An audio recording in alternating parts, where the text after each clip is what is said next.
Hello guys, আসসালামু আলাইকুম। Guys, আজকে আমরা এখন দাঁড়িয়ে আছি খেরাইয়া রাস্তায়। এই রাস্তার কিন্তু অনেক ভাঙ্গা। আর আমরা স্বপ্নের টিভি থেকে এখানে আসছিলাম আমরা প্রোগ্রামের জন্য। তো আমার ভাইয়া দাঁড়িয়ে আছেন, কিছু বলবেন নি ভাই? জি, আসলে আমরা বৃষ্টির মধ্যেই চলছে যাত্রা।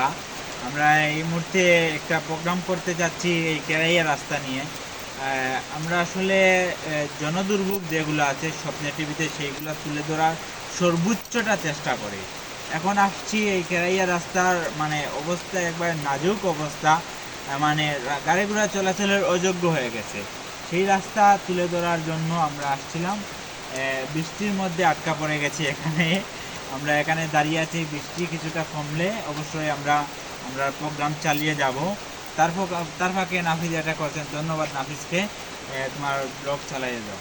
আসলে দর্শক, আমরা কিন্তু অনেকক্ষণ থেকে এখানে দাঁড়িয়ে আছি, বৃষ্টির কারণে আমরা মানে নিউজ স্পিক করতে পারছি না। আর এখানে এই জায়গা আপনারা যদি কেউ এদিকে আসেন তাহলে বুঝতে পারবেন, কিন্তু মুখে বলে তো আর বোঝানো যাবে না আপনাদেরকে। এই জায়গায় যদি কেউ আসেন তাহলে বুঝবেন যে গাড়ির মানে কি বিরাট আকারে ভাঙ্গা এই রাস্তাটি। মানে আমি আসার সময় আমার হাত থেকে মোবাইল পড়ে গিয়েছিল। এইরকম পরিস্থিতি। আপনাদেরকে বাইকে আসছি তো, আর আমি মোবাইল হাতে, আর এমন বাঙ্গা দর্শক কি বলবো, হাত থেকে মোবাইলটা পড়ে গিয়েছিল, তারপরও কিছু হয়নি।